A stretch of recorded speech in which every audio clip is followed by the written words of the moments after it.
Assalamualaikum dan salam sejahtera. Saya Nazri Kaha. Ini agenda Awani Malaysia Memilih.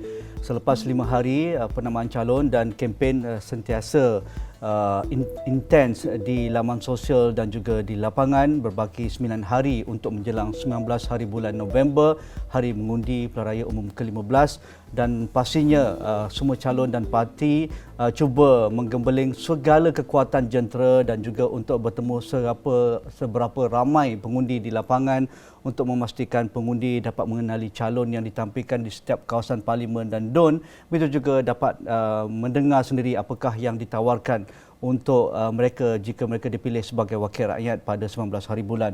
Jadi pada malam ini saya bersama dengan saudara Anthony Loke, Susah Agung DAP, walaupun sibuk di lapangan tetapi ada masa untuk bersama kami di Astro Awani selepas 5 hari dan juga menjelang 10 hari 19 hari bulan. Bagaimana saudara melihat momentum di lapangan?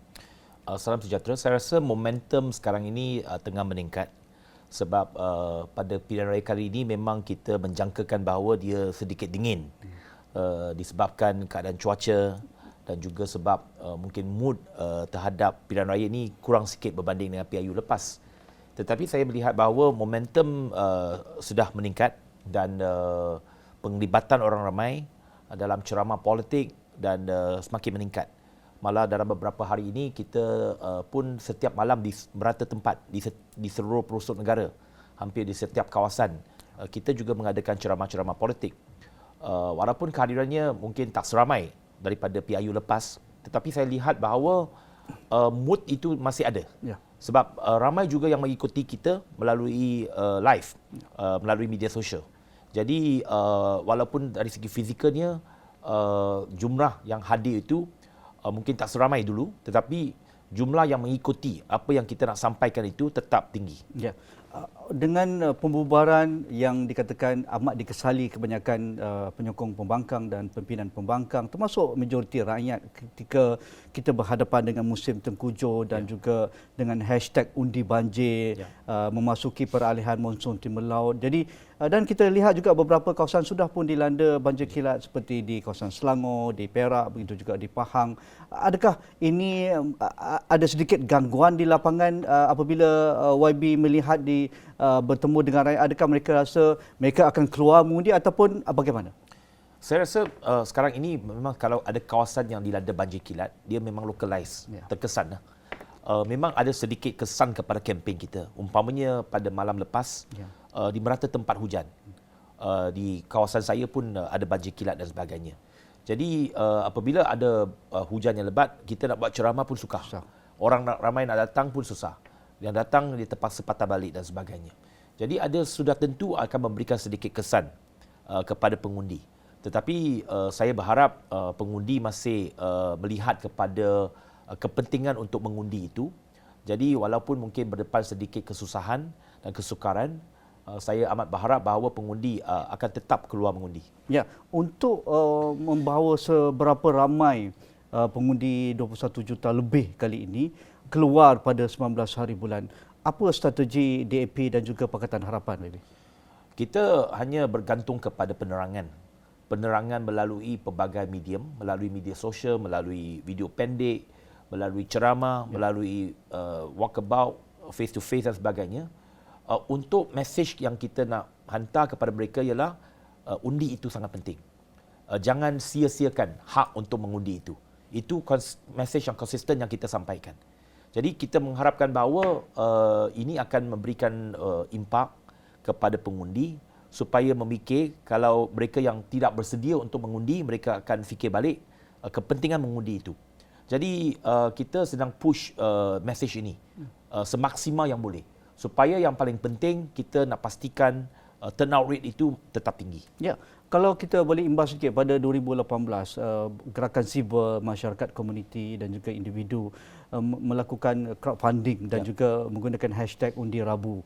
Dan orang yang tidak ada ke lapangan, orang yang ada isu berkaitan dengan kos untuk pulang ke Sabah dan Sarawak ataupun tambang bas pulang ke Johor, ke Kelantan dan sebagainya diberikan assistance ataupun pertolongan. Adakah beberapa seperti Bersih dan beberapa NGO sedang menggerakkan membawa seberapa ramai mungkin pengundi pulang ke kampung halaman masing-masing. Tetapi kita lihat kos untuk pulang terutamanya ke Sabah dan Sarawak, tiket kapal terbang masih tinggi. Jadi apa kesan YB Anthony sebagai mantan Menteri Pengangkutan, tetapi seolah-olah sistem operator penerbangan kita tidak peka dengan situasi untuk kita membawa seberapa ramai pengundi pulang? Ya, sedikit pengalaman saya dalam Kementerian Pengangkutan untuk memastikan bahawa ada penambahan penerbangan dan dapat merendahkan kos. Dia perlu satu pendekatan yang lebih komprehensif, iaitu perlu mendapat kerjasama daripada semua pihak. Okay, secara tentu Kementerian Pengangkutan boleh meminta syarikat penerbangan untuk tambah penerbangan. Tetapi syarikat penerbangan saja nak tambah tak cukup. Dia perlu juga ada kerjasama daripada pihak lapangan terbang, daripada pihak CAM dan sebagainya. Sebab umpamanya kalau kita nak tambah flight pada waktu malam, okay, sampai ke lapangan terbang dekat Sarawak dan Sabah, lapangan terbang perlu beroperasi. Ya, ada yang dah tutup. CAM kena tambah masa dan sebagainya. Jadi itu mesti ada satu approach yang bersepadu. Bukannya seolah-olah syarikat penerbangan saja. Sudah tentu kita kerajaan boleh menggesa syarikat penerbangan tambah, tetapi perlu ada kerjasama yang diberikan kepada mereka. Apa yang boleh dilaksanakan ialah supaya pastikan menara kawalan masih buka, lapangan terbang masih buka, mungkin sampai pukul 2 pagi, 3 pagi pada beberapa hari sebelum hari pengundian, supaya flight boleh ditambah. Sebab kena faham bahawa syarikat penerbangan juga ada kapasitinya yang terhad. Okay, dia ada schedule flight dia. Jadi kalau kita nak tambah penerbangan, dia sudah tentu perlu ada merombak semula jadual-jadualnya. Saya melihat bahawa cara yang terbaik ialah cuba pastikan penambahan penerbangan. Kalau ada penambahan penerbangan, maka dia punya penawaran itu lebih, supply itu lebih daripada lebih, maka kos akan dapat dikurangkan.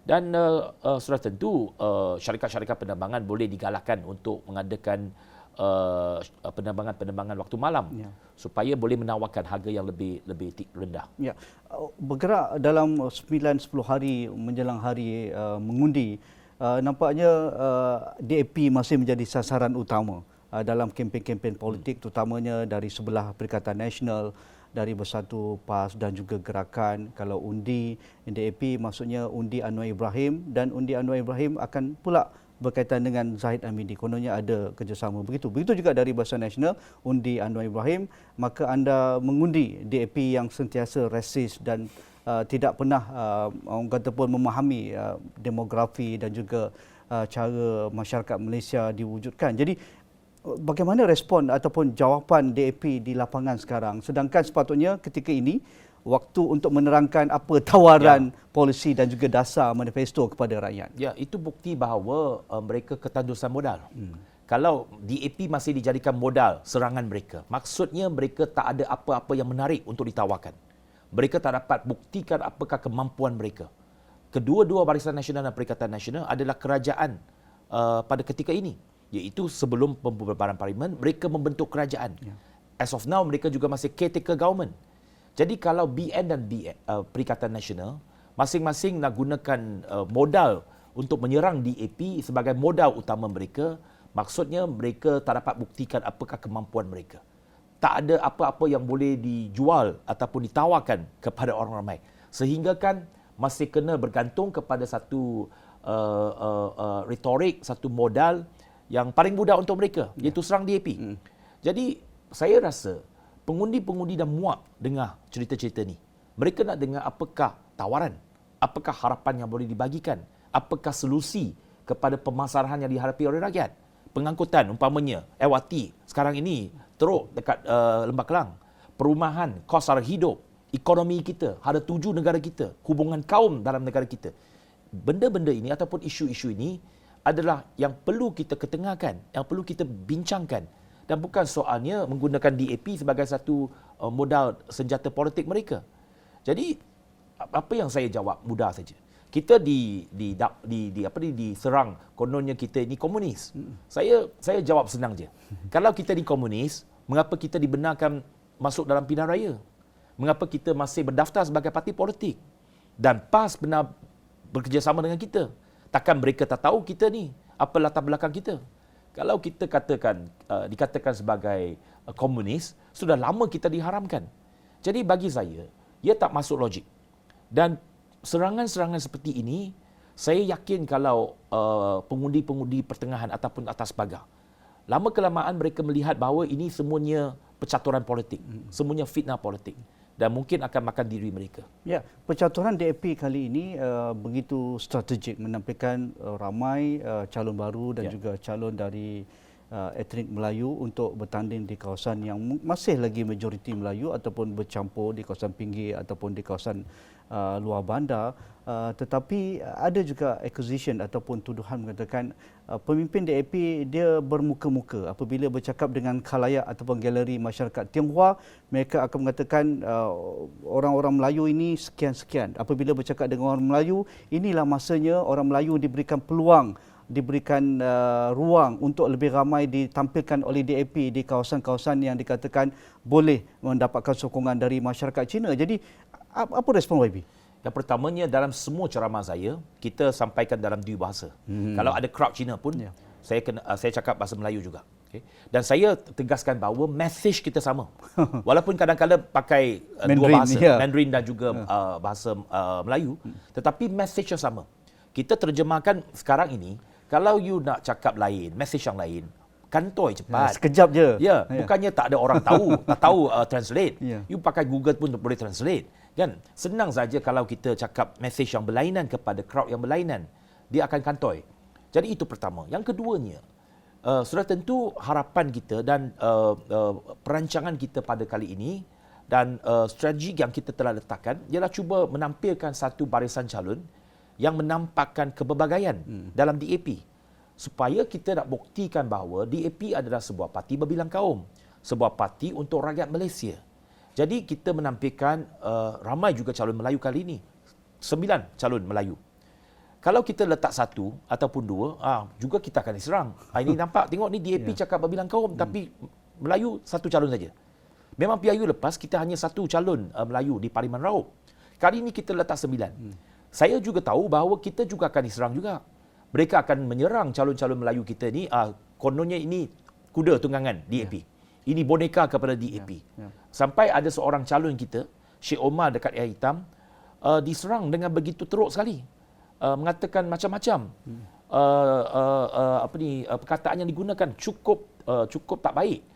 Jadi saya kena pertahankan calon-calon kita ini dan saya amat simpati kepada calon-calon Melayu kita. Sebab apabila mereka bertanding atas DAP, mereka akan menerima pelbagai tekanan, pelbagai cemoohan dan serangan peribadi. Tetapi saya juga pada masa yang sama amat bangga dengan mereka. Kerana keberanian mereka dan ketegasan mereka. Umpamanya Rara yang Saifullah dibentung. Bukan baru.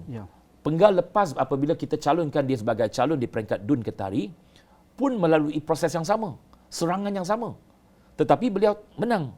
Beliau terpilih. Dan dalam masa beberapa tahun ini, beliau telah buktikan kemampuannya dan juga sokongan akar umbi kepada beliau sebab beliau buat kerja dekat lapangan. Apabila banjir besar berlaku, bencana berlaku, dia adalah orang pertama sampai. Dia adalah orang yang terakhir akan meninggalkan kawasan. Menyampaikan pelbagai bantuan, mengambil langkah, mengambil pendekatan yang cuba menyelesaikan masalah. Itu sebabnya kita ada keyakinan kepada beliau untuk diletakkan sebagai calon Parlimen Bentong. Jadi kerusi-kerusi macam ini bukan senang. DAP nak letak seorang calon Melayu dekat Bentong. Berpuluh tahun Parlimen Bentong tak pernah ada ahli Parlimen Melayu. Selama ini Presiden MCA. Jadi MCA pun main isu itu juga, isu perkauman yang mereka mainkan seperti Air Hitam dan juga dekat Bentong. Mereka kata kalau bagi PH menang, maka tak ada wakil Cina di kedua-dua kawasan itu. Jadi kita nak yakinkan rakyat bahawa pilihan raya ini kita cuba nak pecahkan politik perkauman. Lihat kepada kemampuan calon, bukannya kepada warna kulit dia. Apa pun latar belakang kaum calon tersebut, yang pentingnya apakah pendirian beliau, apakah nilai yang beliau bawakan dan apakah yang kita boleh tawarkan sebagai parti kita, sebagai gabungan kita. Jadi saya yakin bahawa pengundi-pengundi akan melihat kepada kemampuan seseorang calon itu. Dan apabila kita menampilkan seseorang calon, dia mesti ada sedikit track record yang boleh ditampilkan, yang boleh diyakinkan kepada pengundi. Contoh yang paling baik, Bentong yang saya sebut tadi. Okay. Di Parlimen Bangi umpamanya, kita letakkan Shahrizan Johan. Walaupun beliau tak pernah menjadi wakil rakyat, tetapi dia sebagai aktivis dah lama. Bergiat aktif dalam majlis peguam dah lama. Jadi kemampuan dia dan pengetahuannya boleh dikatakan amat baik. Itu sebabnya kita menaruh keyakinan kepada mereka untuk bertanding di peringkat parlimen. Okey, itu berkaitan dengan calon dan juga serangan kepada DAP yang tidak pernah putus berkaitan dengan DAP walaupun cuba menampilkan wadah sebagai parti berbagai bangsa dan juga kaum, tetapi isu yang terkait dengan rakyat adalah isu berkaitan dengan kos sara hidup, isu berkaitan dengan ekonomi, isu berkaitan dengan pekerjaan. Nampaknya selepas kita mendengar hampir semua parti ataupun koalisi menawarkan manifesto mereka, nampaknya mereka mendengar, termasuk juga tawaran harapan. Tetapi bagi YB Anthony Loke, apa yang membezakan harapan dengan tawaran Perikatan Nasional? Ada juga yang menawarkan isu menyelesaikan dengan cash assistance dan mengeluarkan KWSP lagi, begitu juga memberi diskaun kepada PT-PTN, begitu juga Barisan Nasional agak agresif juga menawarkan penyelesaian jangka pendek, jangka sederhana. Tetapi pastinya rakyat ingin tahu secara mekanismenya, strateginya nak mengurangkan kos hidup dan juga harga barang. Ia bukan semudah ABC. Jadi apa tawaran harapan? Ya, betul. Memang semua gabungan parti politik akan menawarkan tawaran yang menarik dari segi mengurangkan tekanan kos sara hidup. Macam-macam tawaran akan diberikan. Tetapi apa yang membezakan kita dengan yang lain ialah keinginan kita, political view kita untuk merombak semula sistem pentadbiran negara kita. Sebab apa yang penting kita lihat pada hari ini bukan setakat tawaran dari segi dasar, tetapi rombakan dan juga perubahan dari segi sistem pentadbiran negara kita yang mesti lebih telus, yang mesti lebih berintegriti. Jadi persoalan utama yang menyerubungi Malaysia pada hari ini masih melibatkan isu rasuah, isu penyalahgunaan kuasa dan sebagainya. Jadi itu yang bagi kita membezakan kita dengan BN dan Perikatan Nasional. Sebab Pakatan Harapan berjuang atas landasan untuk kita membawa reformasi institusi supaya kita dapat memastikan setiap perbelanjaan kita mesti telus, mesti tidak ada keciciran, leakages itu boleh ditutup. Sebab apa yang kita telah peruntukkan itu mesti sampai kepada rakyat. Dalam masa 2-3 tahun ini memang peruntukan banyak. Peruntukan beratus bilion. Muhyiddin akan cakap semasa dia jadi Perdana Menteri, mungkin ratusan bilion. Berapa 10 package rancangan dia tawarkan, dia laksanakan sebagainya. Tetapi persoalannya, adakah ia betul-betul sampai kepada targeted group? Itu yang kita persoalkan. Keciciran dari segi ketulusan, kontrak-kontrak kerajaan, termasuk pembelian vaksin dan sebagainya, adakah ia dapat accountable? Jadi itu yang membezakan kita dengan mereka. Saya yakin kalau kita diberikan mandat, kita akan cuba memastikan pentadbiran yang lebih telus dan memastikan apa sahaja yang diperuntukkan, inisiatif yang diperuntukkan, tawaran yang diberikan kepada rakyat mesti sampai kepada target group, golongan sasar. Itu yang saya rasa penting untuk kita pastikan satu mekanisme yang benar-benar bersasar dan benar-benar sampai kepada rakyat.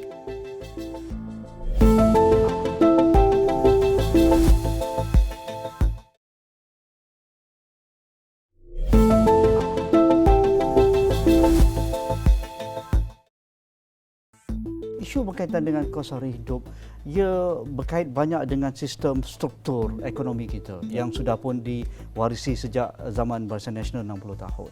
Isu bagaimana kartel menguasai monopoli beberapa bahan asas utama makanan dan juga perkhidmatan negara. Begitu juga berkaitan dengan kita punya output kita ada masalah berkaitan dengan penggunaan tenaga asing yang berleluasa. Kita tidak mengeluarkan secara yang sepatutnya bahan-bahan mentah seperti dedak, seperti bahan benih ataupun baja dan sebagainya. Tetapi apabila berlakunya pandemik dan juga kenaikan kos akibat pertukaran wang asing, kita tidak dapat menampung kenaikan itu kerana ia berlipat kali ganda, kerana bukan sahaja Malaysia saja yang terjejas, malah menjadi demand seluruh dunia. Jadi siapa yang bayar lebih, mereka lah yang akan mendapat bahan tersebut. Dan akhirnya berada di rak dengan harga yang 3-4 kali ganda sebelum pandemik COVID-19.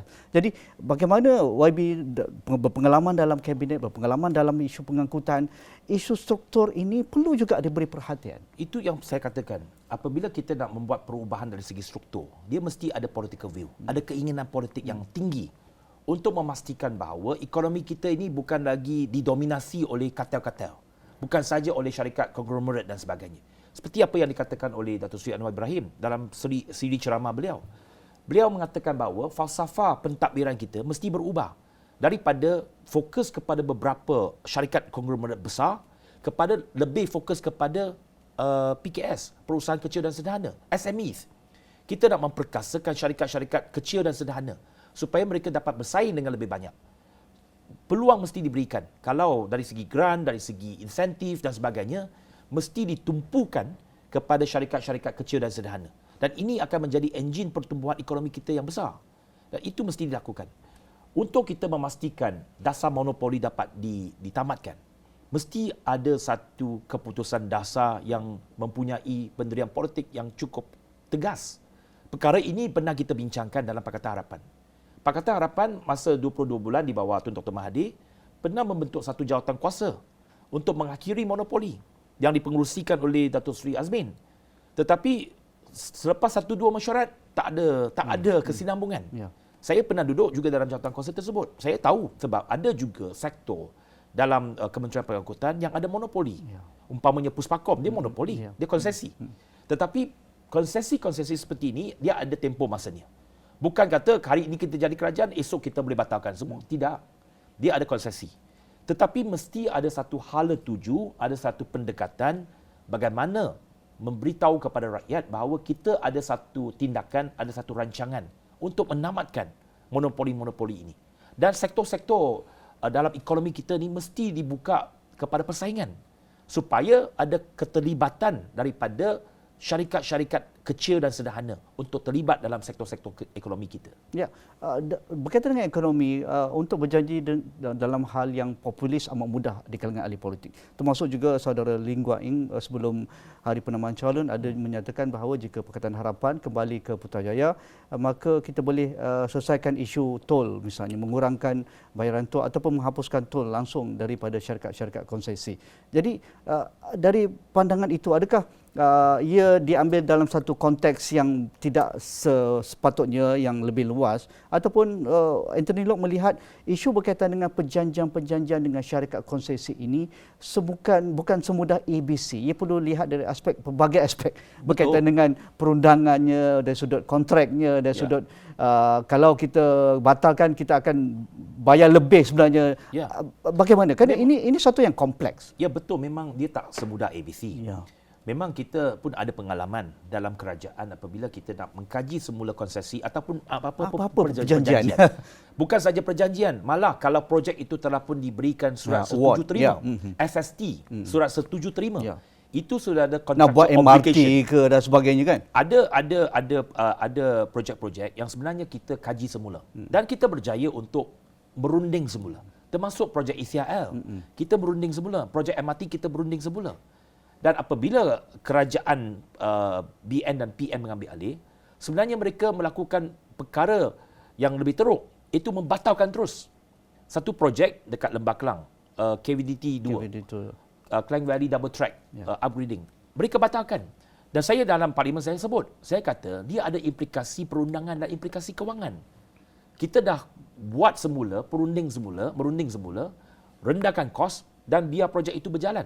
Sama juga apa yang kita ambil pengalaman itu dalam apa-apa perjanjian konsesi yang kita lihat. Kita faham, umpamanya Lebuh Raya, dia ada konsesi, dia ada perjanjian. Memang tak mudah apabila kita ambil kerajaan, besok boleh batato. Tidak.